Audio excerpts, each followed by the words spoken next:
Assalamualaikum warahmatullahi wabarakatuh. Ketemu lagi dengan saya Toib di Keterna Harian Toib, dan kali ini kita akan membahas tentang kebun binatang.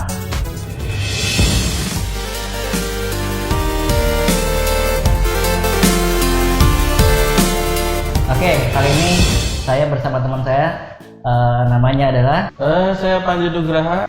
Oke, kita akan mulai. Saya akan bertanya kepada Panji dan apakah dia tahu atau tidak dan bagaimana tanggapannya. Oke, saya akan nanya.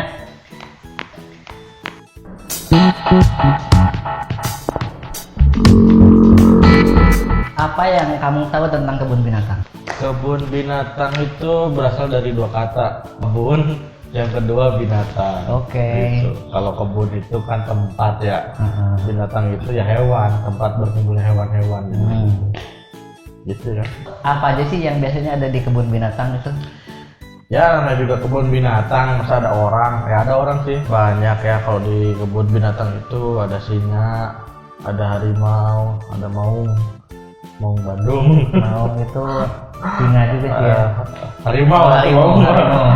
Ada gorila, terus ada cabe-cabean.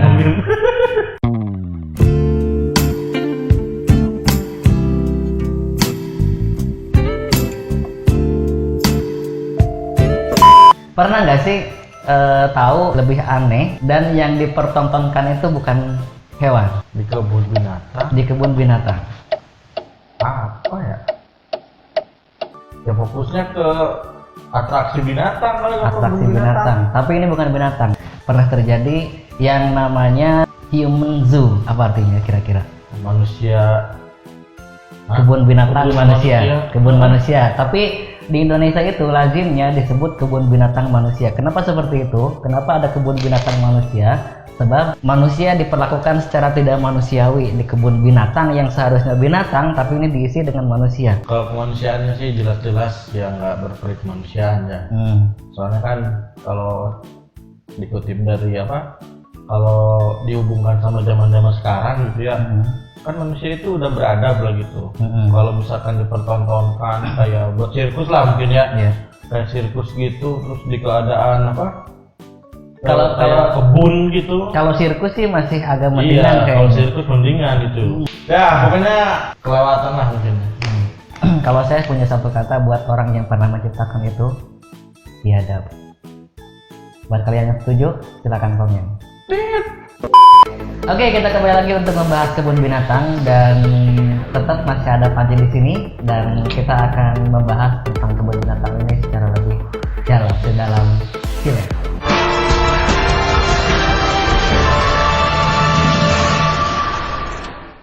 Sedalam sumur. Oke, kebun manusia, human zoo ya, human zoo itu, atau juga disebut dengan pameran etnologi atau desa negro, adalah pameran manusia yang diselenggarakan pada abad ke-19 dan 20. Lama banget ya. Lama banget. Biasanya dalam keadaan alami atau primitif. Pamerannya sering menekankan perbedaan budaya antara peradaban Eropa dan Barat dan orang-orang non-Eropa. Kebun etnografi sering didasari oleh unilinealisme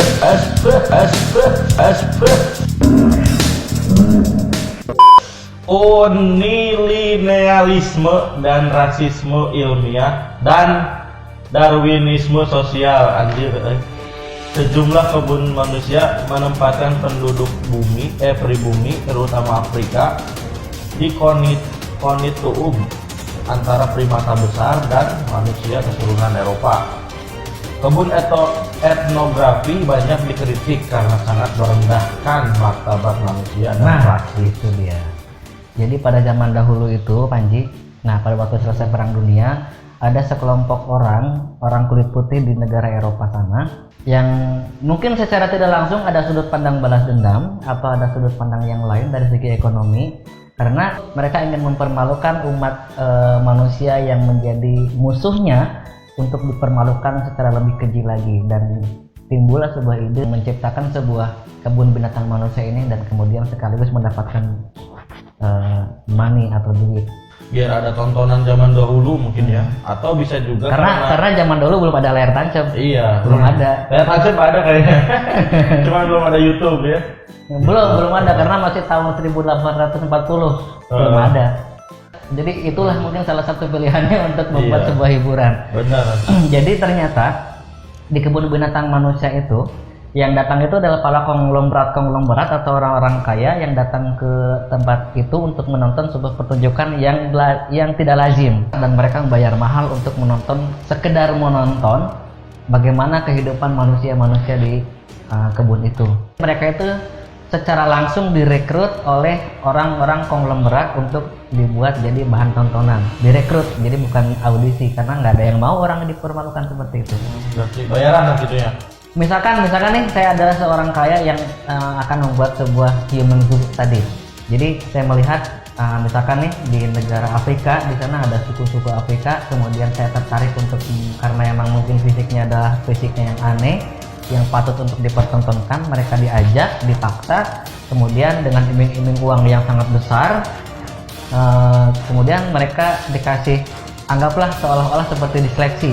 Jadi mereka merekrut banyak orang di situ, kemudian diseleksi satu persatu siapa yang lebih layak untuk dipertontonkan. Dan katanya mereka dibayar uang, dikasih makan segala macam secara gratis, dan itu uangnya besar. Tapi kenyataannya, faktanya itu nggak ada. Jadi ini penyiksaan yang sangat perlahan dan itu kerasa banget. Yo, balik lagi. Sekarang gue mau ngejebutin beberapa kebun binatang yang udah berhasil ya, atau memamerkan manusia di dalamnya gitu ya. Jadi ada 7 ya. Ada 7 ini. Gue bacain aja ya. Oke, yang pertama.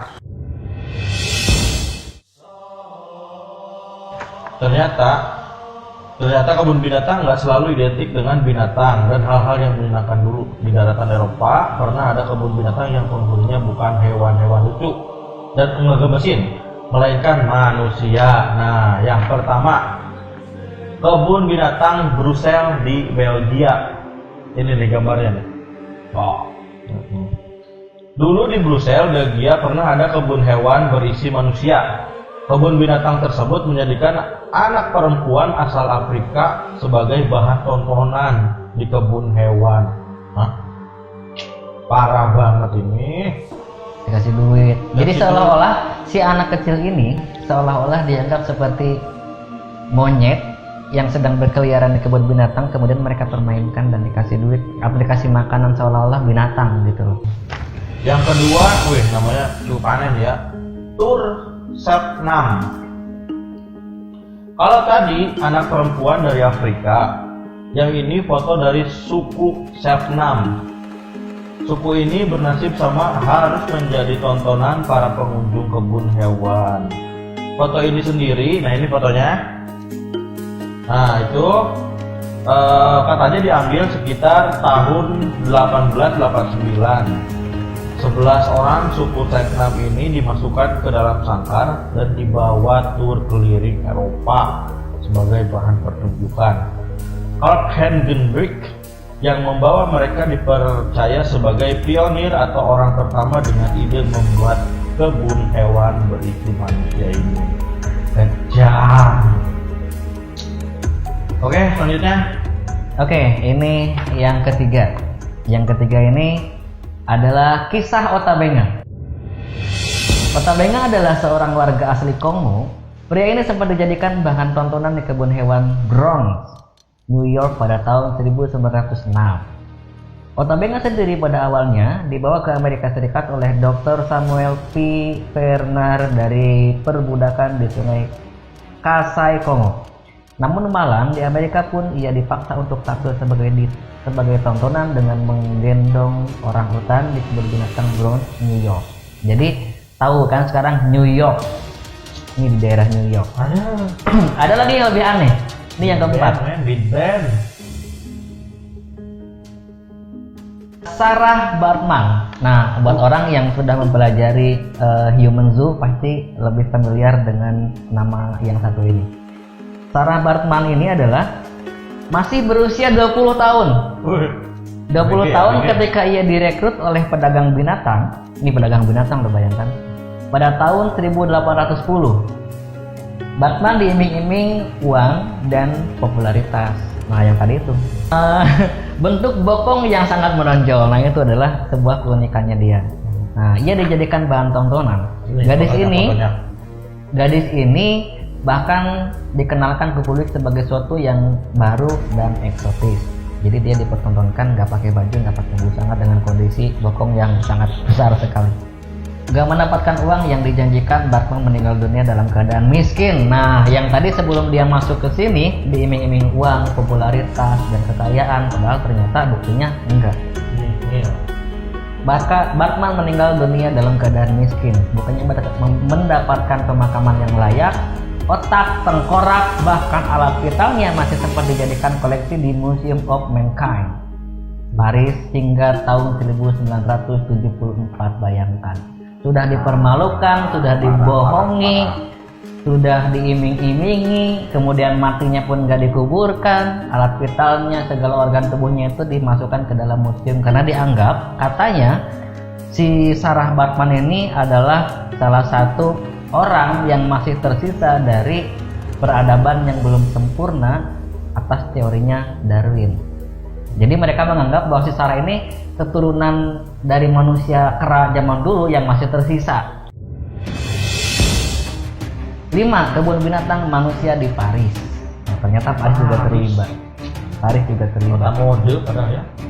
Di masa lampau, Paris menjadi kota di Eropa yang memiliki kebun hewan yang memamerkan manusia dalam jumlah dan kapasitas yang sangat besar. Wow. Dalam kebun binatang ini terdapat 6 desa. Masing-masing desa merupakan representasi dan Madagaskar, Indosina nih, berarti ada Indonesia dan Cina kayaknya nih, Sudan, Kongo, Tunisia, dan Maroko. Ke-6 daerah tersebut merupakan wilayah jajahan Prancis pada masa itu. Kebun binatang ini pun sempat dikunjungi oleh jutaan orang kala itu. Yang ke-6, Kampung Negro di Jerman. Wih, Negro man. Sama seperti Prancis, Jerman juga punya kebun binatang yang memamerkan manusia. Kebun binatang ini dikenal dengan nama Negro Village alias Kampung Negro. Tontonan utama di kebun hewan ini adalah ibu dan anak dari Afrika yang hidup di dalam pagar dan jeruji. Bayangkan, mereka hidup seolah-olah di kerangkeng seperti itu, dimasukkan ke dalam pagar besi hewan dan diperlakukan secara ketidakmanusiawian. Yang ke-7, suku Kawesar. Yang tadi kan judulnya tuh 7 kebun binatang. Nah, ternyata bukan 7 tapi 8. Yang satu lagi saya umpetin. Suku Kawesar. Nah, selain suku Sauk, 6 dari Amerika Selatan, ada juga 5 orang India yang dijadikan bahan pertunjukan di Eropa. Marweki adalah suku Kawesar yang diculik dari kampung halamannya. Tuh, diculik. Jadi dia nggak diseleksi, ternyata diculik, bro. Ironisnya, mereka semua meninggal dalam waktu 1 tahun. Bayangkan, berarti nggak dikasih makan. Intinya disiksa. Setelah dipertontonkan, mereka mati semua. Nah, ternyata Indonesia juga menjadi incaran. Buat kalian semua yang berada hidup pernah di Jawa, bahkan saya sendiri adalah orang suku Jawa. Saya juga Jawa, kalian yang pernah hidup di suku Jawa, suku kalian pernah dilecehkan di Human Zoo ini. Apa pendapat kalian tentang suku kalian, nenek moyang kalian pernah dipertontonkan, diperlakukan secara tidak manusiawi di tempat seperti ini?